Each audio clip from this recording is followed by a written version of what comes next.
Good morning, नमस्ते, कैसे हैं आप लोग? पढ़ाई तो चल रहा है ना आप लोग का अच्छे से? बिल्कुल चल रहा होगा। हम लोग ये जो सीरीज़ स्टार्ट किए हैं ना, ये हर एक सब्जेक्ट का है और करंट का भी होगा, उसके बाद टेस्ट सीरीज़ भी आएगा, प्री, मेंस सारे का टेस्ट सीरीज़ आएगा, हर टेस्ट सीरीज़ का अलग-अलग ये होगा और आज से आप लोग को 5 क्वेश्चन जब क्लास खत्म होगा ना, उसके लास्ट में पीडीएफ में पड़ा रहेगा या पीपीटी में, उसको आप सॉल्व करने का कोशिश कीजिएगा और आंसर रिस्पॉन्स कीजिएगा कि इसका आंसर क्या होगा। इससे क्या होगा कि समझ में आएगा कि सब्जेक्ट जो पढ़े हैं उसमें से याद है, उसका रिवीजन चल रहा है कि नहीं चल रहा आप लोग का। इसलिए और वो करंट का सीरीज़ अलग चलेगा, टेस्ट सीरीज़ अलग चलेगा, प्री, मेंस सबका अलग-अलग सीरीज़ आएगा। तो उसी सीरीज़ को हमारे जो कंटेंट कंटेंट क्रिएट करते हैं, मेरा जो सारा कंटेंट क्रिएट करते हैं, उसमें एक आर के रवि सर हैं, बहुत अच्छे सर हैं और वही सारा चीज़ मतलब कंटेंट क्रिएशन आपको जो रिस्पॉन्स देते होंगे, जवाब देते होंगे यूट्यूब पर बार-बार आपके मैसेज का, रवि सर ही करते हैं। बाकी जितना भी रिस्पॉन्स होता है, सारा चीज़, सारा काम यही देखते हैं।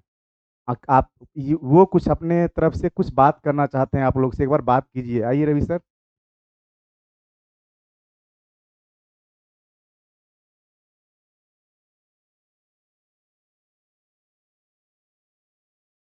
लोग के बीच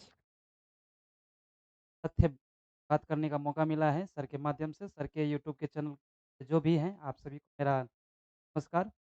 मेरा एक ही आप लोग से निवेदन है कि आप लोग के बीच जैसे तैयारी के दौरान, चाहे जो भी आपको तैयारी कर रहे हैं, चाहे बीपीएससी हो, चाहे रेलवे, बैंक, जो भी तैयारी कर रहे हैं, आपको जो जो भी परेशानी हो रहा है, उस कमेंट में चाहे यूट्यूब चैनल जो है, यूट्यूब पे आप कमेंट कर सकते हैं, चाहे सर के टेलीग्राम है, उसमें अपने तथ्य में जो भी परेशानी तैयारी के दौरान, वो अपने जो भी परेशानी है सारा आप उसपे कमेंट कर सकते हैं। तो उससे क्या होगा कि सर जो पढ़ा रहे हैं आपके बीच, जो कंटेंट लेके आ रहे हैं, प्री और मेंस दोनों ही धीरे-धीरे अभी तो प्री का चल रहा है और धीरे-धीरे आपका मेंस का भी बहुत जल्द सीरीज़ लेके आएँगे और करंट का भी आएगा।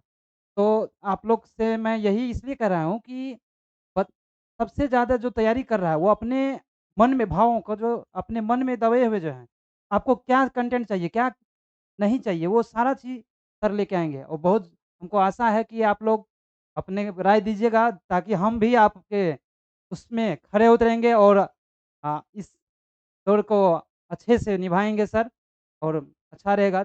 बाकी सर आप लोग सुनिएगा। रवि जी, रवि जी के कहने का मतलब सीधा ये है ना कि ये टेस्ट सीरीज लाएंगे, प्री का, मेंस का क्वेश्चन भी आएगा, प्री और मेंस का, करंट का भी सीरीज आएगा। हर सीरीज को धीरे धीरे इस प्लेटफॉर्म पर लाया जाएगा और रवि जी ही चाहेंगे तो अब नेक्स्ट ईयर से नए साल में लाइव भी आएंगे और डिस्कशंस वगैरह होगा, प्री मेंस सारे क्वेश्चंस का। और ये यही इन्हीं का विचार था कि सर 5 क्वेश्चन डाला जाए लास्ट में, जिससे कि बच्चा का रिवीजन होते रहे। क्वेश्चन देखने के बाद बच्चा का माइंड सर्कुलेट होगा और क्या होगा, जिससे कि रिवीजन होना स्टार्ट हो जाएगा। जब रिवीजन होगा तो बच्चे समझने लगेंगे सब्जेक्ट को। इनका कहना था कि जब तक बच्चे क्वेश्चन देखेंगे नहीं और सारे क्वेश्चन जाएंगे, किसी न किसी एग्जाम्स में पूछा हुआ क्वेश्चन आपके पास जाएगा, चाहे वो किसी भी पे इसका हो। जैसे कि आप प्री हिस्ट्री, प्रोटो हिस्ट्री क्या होता है, उसके बाद बाकी सारा जो हिस्ट्री है उसमें हम लोग एंट्री मारेंगे धीरे-धीरे। तो हर एक सीरीज़ का एक क्वेश्चन का सीरीज़ अलग होगा, टेस्ट सीरीज़ अलग होगा, लेकिन डेली बेस पे भी आपको 4 से 5 क्वेश्चन डेली जाएगा जो सबसे नीचे में होगा और आप लोग क्या कीजिएगा, उसका आंसर कीजिएगा और रवि जी आपको रिस्पॉन्स देंगे। यूट्यूब पर ये हमेशा एक्टिव रहते हैं और सारा काम यही देखते हैं, सारा कब कब क्लास के बाद क्या करना है, बच्चे का रिस्पॉन्स कैसा जा रहा है, ये सारा चीज़ रवि जी ही देखते हैं। इसलिए और इनका विचार है कि हर चीज़ को नए साल से करंट का भी सीरीज आएगा। 1 जनवरी से करंट का स्टार्ट होगा और मे बी 14 या 15 जनवरी से टेस्ट सीरीज भी स्टार्ट हो जाए। बाकी और प्लान है सर रवि सर का कि जो फरवरी या मार्च में सर से लाइव भी आके क्लास लेना है। तो आप लोग सहयोग कीजिए इनको और ये बहुत ही अच्छे बहुत मेहनत करके कंटेंट क्रिएट करते हैं। बहुत मेहनत लगता है इनको कंटेंट क्रिएट करने में। ये धन्यवाद के प्राप्त हैं। Thank you Ravi ji, thank you. चलिए, अब हम लोग स्टार्ट करते हैं, कहाँ से? अब लेटर मौर्य पीरियड में आ गए, बाकी जो भी था वो पीछे का था। अब किस पीरियड में आ गए हैं? लेटर मौर्य पीरियड में। अब लेटर मौर्य पीरियड में कौन-कौन से राज शासन थे, कौन-कौन सा शासक था, कौन-कौन से विदेशी आक्रमण किया, क्या स्थिति बना, हर चीज़ को एक बार पढ़ेंगे, अच्छे से पढ़ेंगे। और धीरे-धीरे, धीरे-धीरे करके आप आज से क्वेश्चन जो 5 क्वेश्चन है आप लोग को जाने लगेगा। आज के ही क्लास में आपको मिलने लगेगा। और आपको क्या करना है, या तो यूट्यूब पर लिंक ये कर दीजिएगा या टेलीग्राम पे आप अपने कॉपी में वो क्वेश्चन का आंसर आप लोग डिपोट कर दीजिएगा, फिर आपको मार्किंग किया जाएगा, इसका कितना सही हो रहा है। क्लियर? चलिए अब देखते हैं आगे क्या है। इसमें देखिए लेटर मौर्य फेज, आप एक बार इसको देखिए कि कौन-कौन से शासक हुए, अध्ययन के स्रोत क्या-क्या हैं, बाकी सब चीज़ एक बार देख लीजिए। रूलर कौन-कौन से हुए ये भी देख लेते हैं। और क्या है, देशी और विदेशी, देशी शासक कौन-कौन से हुए और विदेशी शासक कौन-कौन से हुए, और अध्ययन के स्रोत, सोर्स ऑफ स्टडी क्या-क्या हैं, सोर्स ऑफ स्टडी क्या-क्या हैं इसमें ये भी देखना है। इसको सही कर दीजिए।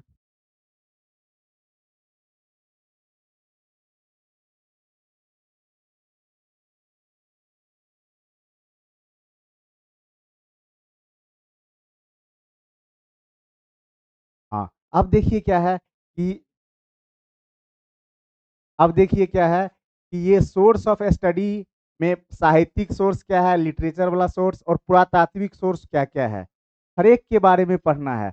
तो अब स्टार्ट करते हैं, पहले क्या है, पहले देशी शासक को ही स्टार्ट करते हैं। क्या है, देशी शासक में कौन-कौन सा होगा, शुंग होगा, कण्व वंश होगा, सातवाहन होगा, चेदी महामेघ वाहन वंश होगा। मतलब क्या, शुंग, सातवाहन, कण्व, चेदी महामेघ वाहन वंश। और विदेशी कौन कौन से शासक हुए, तो इंडो ग्रीक, शक, कुषाण इंडो ग्रीक, शक और कुषाण। और इसमें साहित्यिक सोर्स में क्या क्या है, हर्षचरित मान भट्ट का लिखा दो, और मालविका अग्निमित्रम, मालविका अग्निमित्रम के थे, कालिदास। और महाभाष्य किनका था, पतंजलि का था। क्लियर, कोई दिक्कत तो नहीं है ना आप लोग को।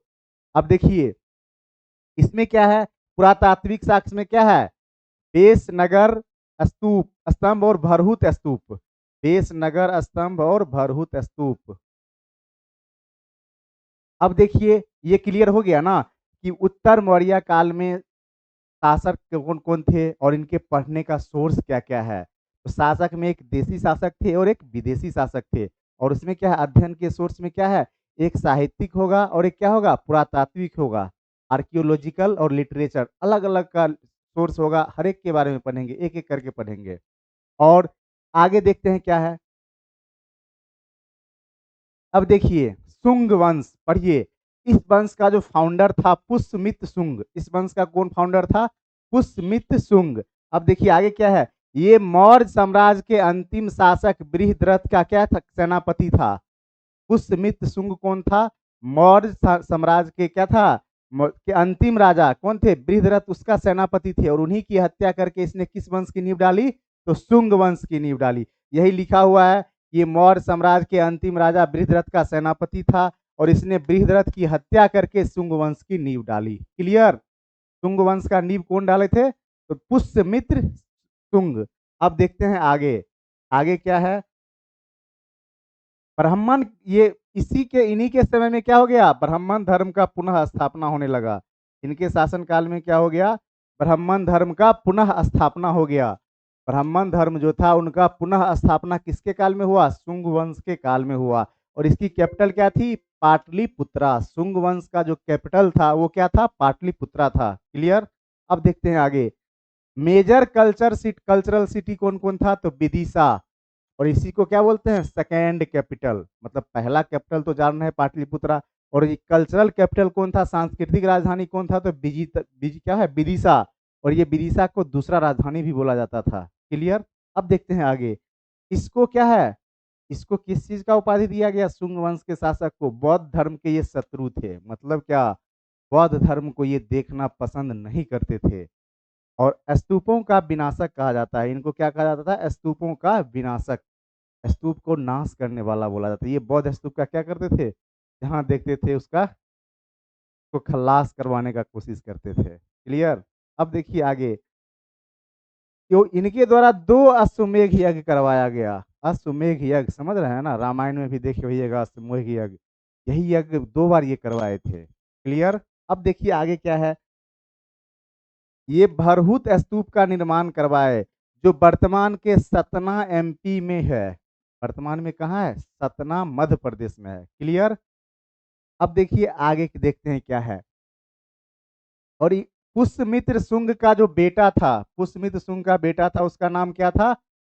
अग्निमित्र। पुष्यमित्र शुंग का जो बेटा था अग्निमित्र, ये अग्निमित्र इनका बेटा था।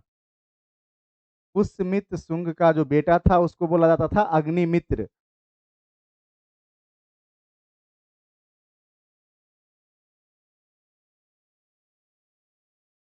अग्निमित्र इनका बेटा था। और ये क्या है? इन्हीं के समय में मालविका अग्निमित्रम, जो काल, इनके बारे में वर्णन कहाँ पर मिलता है? तो मालविका अग्निमित्रम में। जो मालविका अग्निमित्रम किनके द्वारा लिखा गया है? कालिदास के द्वारा। क्लियर? मालविका अग्निमित्रम जो कालिदास के द्वारा लिखा गया है, उसी में इनका वर्णन है, इन्हीं के बारे में लिखा हुआ है। क्या? अग्निमित्र के बारे में।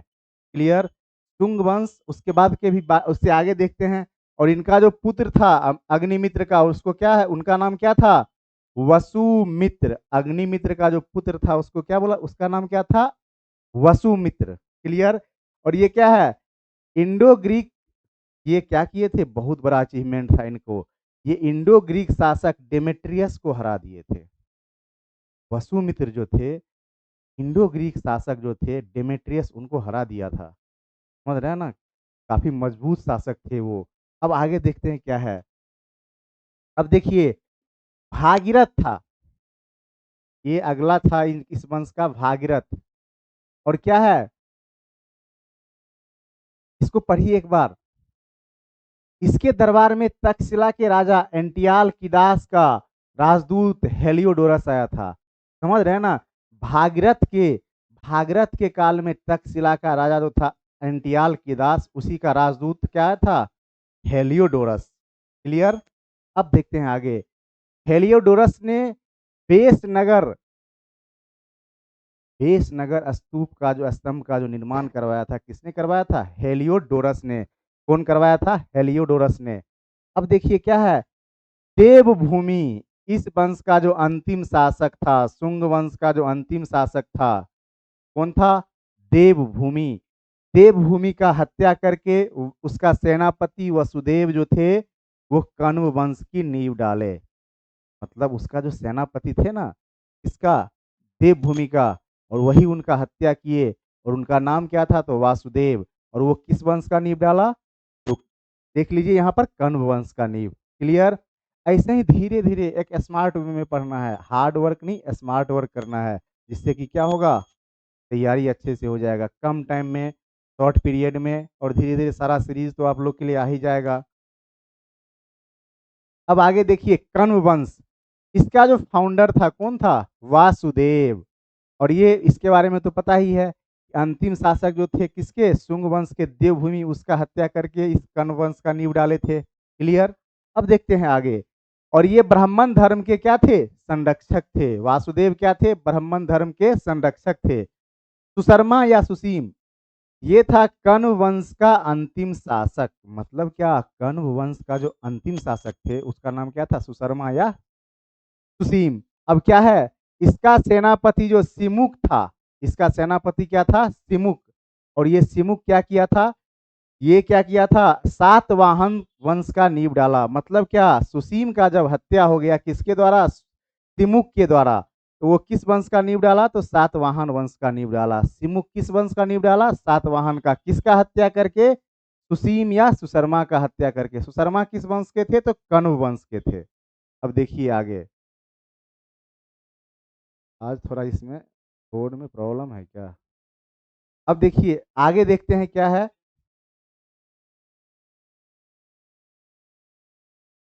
अब देखिए आगे क्या है। सातवाहन वंश, अभी जस्ट पढ़े थे ना, अभी दो वंश को निपटा दिए। कौन कौन?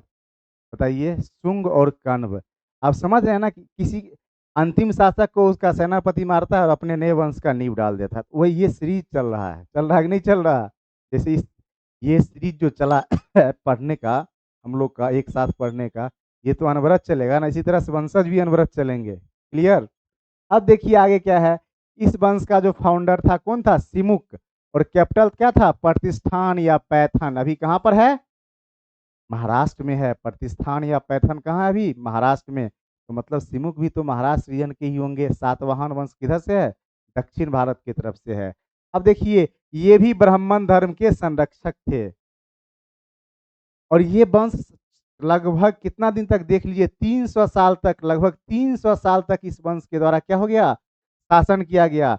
और इनका समाज जो था, सातवाहन वंश का जो समाज था, मातृसत्तात्मक था। समझ रहे हैं ना? अभी वर्तमान में कौन सा समाज है? पैट्रियार्की है, पितृसत्तात्मक है। लेकिन समझ लीजिए कि सातवाहन वंश का जो समाज था वो मातृसत्तात्मक समाज था। क्लियर? अब देखते हैं आगे। अमरावती कला का विकास सातवाहनों के द्वारा हो गया। ये VVI है। अमरावती कला का विकास किसके द्वारा हो गया? सातवाहन वंशों के द्वारा। अब देखिए, ब्राह्मणों को भूमि दान करने की परंपरा सातवाहनों के द्वारा किया गया था। ब्राह्मण को जो भूमि का दान किया जाता था वो परंपरा किसके द्वारा शुरू किया गया? तो सातवाहन के द्वारा शुरू किया गया। और नोट में देख लीजिए क्या है? अजंता एलोरा के गुफा का निर्माण सातवाहन शासक के समय में हुआ। ये बहुत इंपॉर्टेंट, ये सब पॉइंट्स बहुत इंपॉर्टेंट हैं और ये हर एक एग्जाम के लिए क्या है? कोई भी एग्जाम दीजिए, मेरे कहने का मतलब ये है कि एक बार पढ़ लीजिए अच्छे से, उसके बाद आपको जो लगता है कि आपको कौन सा एग्जाम देना है वो एग्जाम दीजिए और देखिए, अपना जजमेंट निकालिए। और कंटेंट जो मिल रहा है ना, इसको एक बार रिवीजन करते रहिए। एग्जाम कोई भी हो, तैयारी अच्छे से रहेगा, ऑब्वियसली निकलेगा।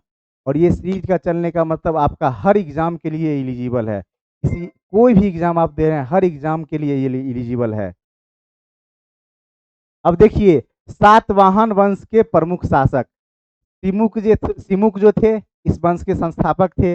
हाल जो था, हाल ये गाथा सप्तशती नामक बुक लिखे थे। ये सब जो है ना, ये सब पॉइंट बहुत इंपॉर्टेंट है।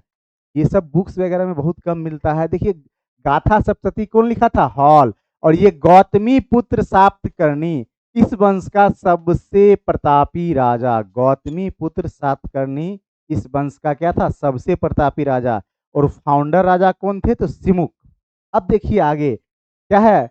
इसने क्या है? इंडो यमन, शक और पल्लव सबको पराजित किए। सातकर्णी तीन तीन बड़े बड़े राजाओं को क्या कर दिए? पराजित कर दिए। उनके साम्राज्य को क्या कर दिए? खत्म कर दिए। क्लियर? अब देखिए क्या है? ये 22वें नंबर के शासक थे और इनके मदर का नाम क्या था? गौतमी। इसलिए देख लीजिए ना, इसमें लिखा हुआ है ना कि गौतमी पुत्र सातकर्णी। अब देखिए क्या है? ये क्या है? ये बेनु कटक नामक शहर बसाया था इसने। कौन सा शहर बसाया? सातकर्णी बेनु कटक। ये सब पॉइंट बहुत इंपॉर्टेंट है। बेनु कटक ये सब मिलेगा नहीं। ये सब कौन से होंगे? बेनु कटक। कोई दिक्कत? अब देखिए, यहाँ तक जो पढ़े हैं ना, इसको एक बार और अच्छे से देखिएगा। वीडियोस देखिएगा ना, क्लास का जो वीडियोस आप लोग को अवेलेबल होता है उसको आप देखिएगा ना। और रवि जी बहुत अच्छे से डिजाइन करते हैं आप लोग के लिए, बहुत मेहनत करते हैं ये। अब देखिए आगे क्या है? अब है क्या? वशिष्ठ पुत्र पुलवामी। वशिष्ठ पुत्र कौन है? ये पुलवामी। वशिष्ठ पुत्र पुलवामी ये रुद्रदमन के समकालीन थे। पुलवामी जो थे सातवाहन वंश के, ये रुद्रदमन के समकालीन थे। और क्या है? और ये क्या है? अब देखिए, रुद्रदमन क्या हो गया? इस युद्ध में हरा दिया। रुद्रदमन के साथ जो युद्ध किए ये पुलवामी, उसमें वो हार गए। और रुद्रदमन क्या किया? इसका विवाह ही कर दिया। किसके साथ? पुलवामी के साथ, अपने बेटी का। जब रुद्र दमन से युद्ध हुआ तो वो हार गए। और जब हार गए ना, तब क्या किया तब ये क्या किए? रुद्र दमन अपने बेटी का विवाह कर दिए इनके साथ। क्लियर? कोई दिक्कत नहीं है। अब आगे देखते हैं क्या है। और क्या है? यज्ञ श्री सतकर्णी इस वंश का अंतिम प्रतापी शासक। इस वंश का जो अंतिम प्रतापी शासक कौन थे? यज्ञ श्री सतकर्णी। समझ रहे हैं ना? ये सब पॉइंट बहुत इंपॉर्टेंट है, हर एग्जाम के लिए एलिजिबल है। खास करके पीसीएस यूपीएससी में तो बहुत सारे ऐसे पॉइंट्स उठा के देंगे जो आपको समझ में नहीं आएगा, पहली बार सुनिएगा। लेकिन ये जब आप लोग पढ़ लीजिएगा ना, तो कोई भी एग्जाम अच्छे से कवर कर सकते हैं आप। और हमारा कोशिश है कि जितना हो सके अपना 100% दें और आप लोग भी सहयोग कीजिए, जिससे कि आगे काम अच्छे से हो। अब देखिए आगे क्या है? चेदी महामेघ वाहन। समझ रहे हैं ना? अंतिम है, वो लेटर वैदिक का जो अंतिम है ना, पढ़े थे ना कौन-कौन? शुंग, कण्व, सातवाहन और महामेघवाहन। ये महामेघवाहन तक आ गए। कहाँ पर आ गए? लेटर मौर्य पीरियड के अंतिम वंश की तरफ मूव कर रहे हैं हम लोग। अब देखिए इसके फाउंडर कौन थे? तो मेघवाहन, नाम से ही पता चल रहा है। इनका नाम क्या था? मेघवाहन। इनका नाम क्या था? मेघवाहन। अब देखिए ये रीजन कौन सा था? कलिंग। समझ रहे हैं ना? कलिंग 261 बीसी में कलिंग वार। इसका वर्णन अशोक के 13वें शिलालेख में है। समझ रहे हैं ना? 1 लाख लोग की मृत्यु हुई थी और 1.5 लाख के आसपास घायल हुए थे। बहुत बड़ा नरसंहार था वो। उत्तर मौर्य काल में कलिंग में इस राजवंश की स्थापना हुई और इस वंश का सबसे फाउंडर, सबसे बड़ा प्रतापी राजा कौन थे? खारवेल। ये इसी ने हाथी गुम्फा अभिलेख का निर्माण करवाया। हाथी गुम्फा अभिलेख का नाम आप लोग सुने होइएगा। और कलिंग नरेश खारवेल के द्वारा किया गया था, ये भी समझ रहे हैं ना? तो कलिंग नरेश खारवेल खारवेल किस वंश के थे? तो महामेघवाहन वंश के थे। क्लियर? कोई दिक्कत नहीं है ना? अब देखिए आगे, इसी को क्या बोला जाता था? उदयगिरी हिल। इसको क्या बोला जाता है? उदयगिरी हिल। क्लियर? चारों वंश के बारे में हम लोग पढ़े हैं। क्लियर है ना? उत्तर मौर्य काल के जितने भी वंश हुए सबके बारे में अच्छे से डिटेल से पढ़े हैं। अब देखते हैं आगे क्या है। अब देखिए क्वेश्चन आ गया, बोला बोले थे ना। अब 5 क्वेश्चन जाएगा और आपको इसका आंसर करना है। और सारा क्वेश्चन हम अभी समझा देते हैं, फिर जाके आप आंसर कमेंट बॉक्स में डालिएगा या टेलीग्राम का लिंक है वहां पर जाके आप लोग आंसर कीजिएगा। क्लियर? अब देखिए क्या है इसमें दिया हुआ। गौतम बुद्ध ने अपनी मृत्यु के उपरांत बौद्ध संघ के नेतृत्व के लिए निम्नलिखित में से किसे नामित किया था? आनंद, उपाली, महाकश्यप और इनमें से कोई नहीं। समझ रहे हैं ना? तो ये क्वेश्चन का अब सीरीज धीरे धीरे आपको लग रहा होगा ना कि आ रहा है और ये कंप्लीट सीरीज आएगा। डे ये किसी ना किसी डे में फिक्स किया जाएगा, उस दिन आप लोग का सीरीज होगा पूरे करंट का 100 क्वेश्चन का, या जितना क्वेश्चन का रवि सर डिसाइड करेंगे कितना लेना है। अब देखिए आगे क्या है, इसको सुमेलित करना है। बहुत सारे साइट्स दिए हुए हैं, जगह दिया हुआ है, उसके आगे क्या है वो भी, उसके आगे क्या है, उसके वहां पर क्या क्या साक्ष्य मिले वही दिया हुआ है। अब देख लीजिए इसको, लोथल, कालीबंगा, धोलावीरा और क्या है, और बनवाली, इन सब जगह पर कौन कौन सा चीज मिला है, इसी चीज के बारे में पढ़ना है। आपको इसका आंसर करना है, क्योंकि ये तो पढ़े हैं ना इंडस वैली सिविलाइजेशन, सिंधु घाटी सभ्यता, उसमें बहुत सारे साइट्स का नाम बताए थे ना, तो उसी साइट सब के बारे में ये दिया हुआ है। अब देखिए क्या है आगे। भारत में प्रथम बार सैनिक शासन व्यवहार में किसके द्वारा लाया गया था? शक, पार्थियन, मुगल, ग्रीक, जिसके द्वारा दिया गया होगा आप लोग आंसर कीजिएगा, क्वेश्चन बनाने का कोशिश कीजिएगा, धीरे धीरे समझ में आने लगेगा। अब देखिए क्या है, निम्नलिखित में से किस हड़प्पाकालीन स्थल से हल का टेराकोटा प्राप्त हुआ? धोलावीरा, अजोड़ा, दम्बसदात और बनवाली। समझ रहे हैं? इसी तरह का क्वेश्चन एग्जाम सब में आता है। धीरे धीरे इसका भी मोड पैटर्न स्टैंडर्ड होते जाएगा, क्वेश्चन का भी पैटर्न क्या होते जाएगा? स्टैंडर्ड होते जाएगा। हर एक सेक्शन में हर एक सब्जेक्ट का आएगा सीरीज, इसलिए घबराने का कोई जरूरत नहीं है, पढ़ना है। अब देखते हैं क्या, बौद्ध धर्म का 2 भागों में विभाजन हीनयान एवं महायान शाखा में किस संगति में हुआ? कहने का मतलब हीनयान और महायान शाखा में जब बौद्ध धर्म बना तो किसके कौन से संगति में? प्रथम, द्वितीय, तृतीय, चतुर्थ। ये सब क्वेश्चन बहुत अच्छा है, आप लोग अटेम्प्ट लीजिएगा। जितना अटेम्प्ट लीजिएगा एनर्जेटिक रहिएगा, समझ लगे, तब सब्जेक्ट के प्रति इंटरेस्ट जगेगा। जब पढ़ना स्टार्ट कर दीजिएगा ना, तब सब्जेक्ट क्वेश्चन जब धीरे धीरे सॉल्व होने लगेगा तो सब्जेक्ट के प्रति इंटरेस्ट जगने लगेगा। तो आप लोग को, हमको उम्मीद है कि आप लोग इंटरेस्ट जगा रहे होंगे। अब देखिए आगे क्या है, ये तो डेली डेली बोलना नहीं है, आप लोग तो समझ के होइएगा। लाइक, शेयर और सब्सक्राइब करना है। क्या करना है? लाइक, शेयर और सब्सक्राइब करना है। तो आज क्या पढ़े? आज तो हम लोग ये पढ़े ना कि उत्तर मौर्य काल में कौन कौन थे? शुंग, कण्व, सातवाहन, सारे साम्राज्य के बारे में पढ़ लिए जो शासन थे, और विदेशी शासन जो थे, विदेशी शासक जो थे, फॉरेन रूलर जो थे, उसके बारे में हम नेक्स्ट क्लास में पढ़ेंगे और अच्छे से पढ़ेंगे। फिर उसके बारे में जानेंगे, उसका राजनीतिक स्थिति क्या था, सामाजिक स्थिति उस समय क्या था, आर्थिक स्थिति क्या था, सांस्कृतिक क्या था, भौगोलिक नेचर क्या था, हर एक के बारे में जानेंगे। बस बने रहिए, अच्छे से मेहनत कीजिए, और आगे बढ़िए। जितना हो सके हम तो सपोर्ट के लिए हैं ही। मिलते हैं नेक्स्ट क्लास में। Thank you everyone.